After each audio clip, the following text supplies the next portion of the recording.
Assalamualaikum warahmatullahi wabarakatuh. Setiap masa ada orangnya. Setiap orang ada masanya. Ini mengawali saya ya. Setiap orang ada masanya, setiap masa ada orangnya. Itu Allah yang atur. Baik di birokrasi, di rumah tangga, di pertakmiran DKM masjid gitu ya, di setiap organisasi LSM macam-macam. Datang silih berganti. Kan kita ikuti itu ijazah palsu. Ya, ijazah palsu itu intinya gini. Saya di penjara dituntut 10 tahun, divonis 6 tahun. JPU. Nah, lalu saya banding, berkuranglah 2 tahun, jadi sisa 4 tahun sekian. Bahkan ada subsidi 400 juta. 4 bulan atau dibayar 400 juta. Padahal saya nggak merugikan uang negara sepeser pun. Nah, tapi intinya gini, setelah ditahan, itu belum kerugian material, laptop, kamera, handphone, iPhone, laptop Apple juga semua disita itu, udah dikembalikan kan sampai sekarang. Nah ini padahal sementara undang-undang perampasan aset koruptor nggak disah sampai sekarang ini, tapi kalau aset saya dirampas banget gitu, habis gitu. 3 kali saya dirampas aset saya itu. Itu loh Bapak Ibu yang ada di DPR tuh. Ya, saya nggak pernah korupsi, nggak pernah makan uang rakyat, tapi harta saya cari pakai uang halal, kamera 3, laptop 3, handphone, iPhone, yang terakhir ini sampai celana, jas, kursi diboyong semua, dimusnahkan katanya. Wallahu a'lam bishawab. Nah, jadi yang ingin saya sampaikan sekarang begini.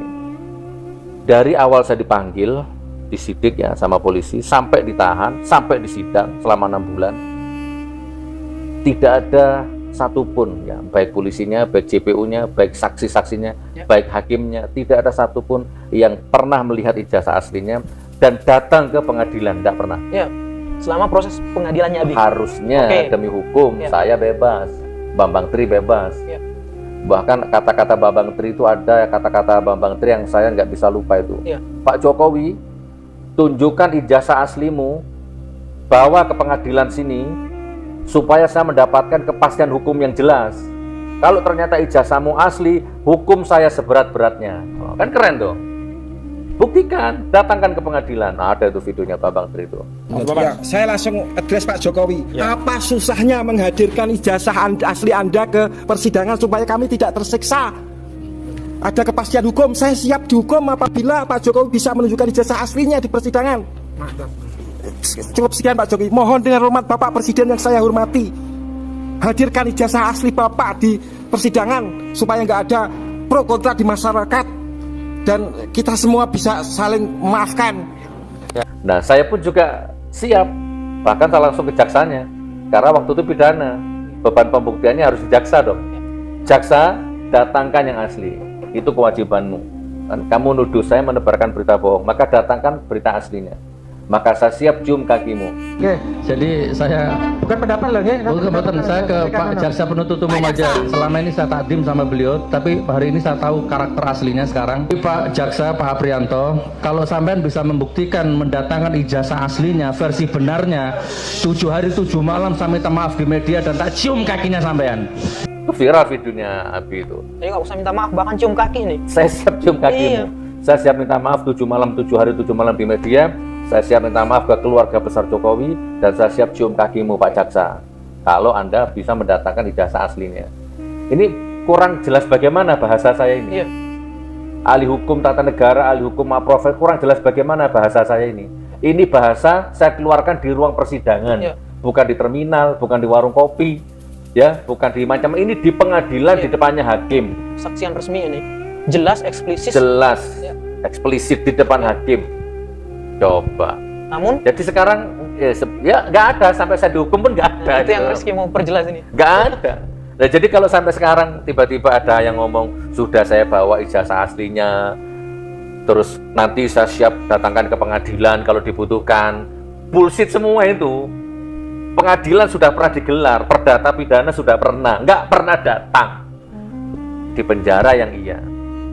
Nah makanya oke, sudahlah. Biarlah itu menjadi bagian masa laluku, gitu kan? Tetapi ingat, dunia ini ada algoritma. Nih, di setiap hembusan napas kita ini ada algoritma yang sedang berputar. Jadi algoritma itu bukan hanya TikTok saja. Ya, coba Pak Hakim, Pak Jaksa, Pak Polisi, pengacaranya Pak Jokowi ya, atau Pak Jokowinya dan semua pendukungnya, kalau bahasanya medsos itu ternaknya atau semua tanpa terkecuali ya. Ternyata algoritma itu bukan hanya hukumnya TikTok, YouTube, Facebook, medsos, bukan. Dunia ini juga mengandung algoritma. Kalau di TikTok Anda buka gambar, misalnya beli payung, misalkan gambar payung Anda buka warna hitam, maka nggak lama lagi berandamu dipenuhi payung segala merek. Ketika Anda buka gambar pisang, nggak lama lagi berandamu dipenuhi beranda pisang. Itulah algoritma. Ini juga ada algoritma tabur tuai. Ketika Anda sedekah 5.000, maka jangan kaget, 5.000, 5.000, 5.000, 5.000, 5.000, terus mengalir ke rezekimu, gitu kan? Perkaliannya itu algoritma. Nah, jadi berapa banyak orang yang kau penjara? Di saat orang kau penjara, bagaimana nasib anak istrinya? Per detik, ya? Oke, saya nggak usah panjang-panjang, aku sajalah.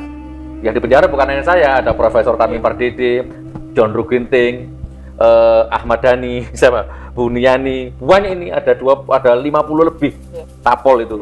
Saya nggak usah cerita mereka ya, saya cerita diri saya. Ketika saya di penjara, per detik, hitungannya per detik, algoritma Allah itu per detik.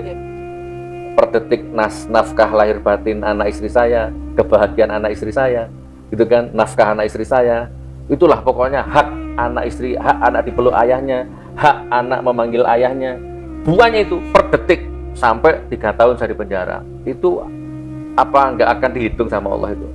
Makanya ngeri nih. Nanti kalau saya kupas, ngeri nanti ini.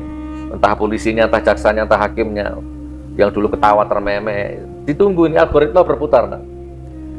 Jadi kalau saya kembalikan ke hukum yang lebih jelas, sudah banyak sejarah mencatat ada orang dihinakan sama Allah sampai dari zaman Adam sampai nanti kiamat. Kalau Allah sudah menghinakan ya, maka tidak ada kekuatan apapun yang bisa memuliakan dia. Sudah ada Allah, sudah ada orang-orang yang dijadikan sampah sejarah peradaban. Kita sebut Abu Jahal, kita sebut Abu Lahab, Fir'aun, Lut, Nabi Lut ya, siapa? Pokoknya itulah. Coba, siapa yang mengaku hebat di dunia ini? Profesor, doktor, haji, insinyur, LC, siapa yang mengaku paling hebat di dunia? Coba balik bikin sejarah yang bisa memuliakan Abu Jahal, Abu Lahab, bisa nggak? Gitu maksudnya gitu. Ayo keluarkan semua ilmumu, lawan itu algoritma Al-Quran, muliakan Abu Jahal, muliakan Abu Lahab, muliakan Fir'aun. Coba cari pendekatan analisis terbaru, penelitian Ya, terbaru. ya. Ternyata Fir'aun itu orang baik gitu. Ternyata Abu Jahal itu orang baik gitu. Ternyata Al-Quran salah. Coba kalau Anda bisa. Tidak bisa. Itu Allah kalau sudah berkehendak ya seperti itu. Kalau Allah hinakan sehina-hinanya, tidak akan ada satupun orang di muka bumi ini, bahkan malakut di alam malakut, yang bisa memuliakan orang itu, gitu kan? Atau sebaliknya, kalau Allah memuliakan orang, tidak akan ada orang di seluruh bumi, malaikat di seluruh malakut yang bisa menghinakan orang itu. Jadi ini pasti. Nah, maka tunggu saja rezim 10 tahun yang kemarin berkuasa. Berapa orang yang kau hinakan, berapa orang yang kau nestapakan, berapa orang yang kau sengsarakan, berapa orang yang kau tipu, kau menderitakan anak istrinya. Ini algoritma sedang berputar. Pasti itu hukumnya. Gitu kan? Nah, makanya kamu, anakmu, cucumu, istrimu akan mengalami resikonya juga, menanggung bebannya juga. Itu ciri-cirinya. Kalau dulu Mustafa Kemal Atatürk, ya kan, tiba-tiba fatal seluruh tubuhnya sampai membusuk, sampai dia minta dibuang, bukan dibuang, dipindahkan ke tengah laut karena istana yang megah yang dingin gak mampu menyejukkan dia hijrah ke laut, garuk-garuk, membusuk, mati membusuk, ya kan. Ada Nabi Lut, ada Fir'aun yang sekarang dimumikan sama Allah, diawetkan sampai kita bisa. Ada yang Israel itu siapa? Charlie Sharon apa? Nah, itulah ya Israel. Pokoknya banyak sejarah yang bahkan Abu Jahal, Abu Lahab itu juga bagaimana meninggalnya, ngeri kan. Nah ini nggak lama lagi kayaknya ada nih. Makanya Rizky langsung astagfirullah tadi, Bi. Iya. Rizky takut dosa, mudah-mudahan tidak seperti meme yang bertebaran di medsos hari-hari ini. Jadi ada mantan penguasa yang walau alam bisawab, kan ada algoritma, nak. Walaupun saya sudah memaafkan, mudah-mudahan tidak terjadi. Ya, mudah-mudahan tidak terjadi, namun kalau Allah sudah berkehendak, ya kita mau apa gitu ya, Bi? Betul, mudah-mudahan nggak terjadi, kita memaafkan aja lah ya. Walaupun karena meme-nya sudah bukan hanya sekarang gini, gambar, Bi. Makanya ada pepatah, kalau 100 orang yang dilaparkan, 100 orang yang dihina-hinakan, disengsarakan, kalau 100 orang memaafkan semua, mungkin selesai, nak. Iya. Lah tapi kalau yang memaafkan cuma saya, 1-2 orang, yang lain enggak, Tidak bisa, nak, tetap berat algoritmanya ini.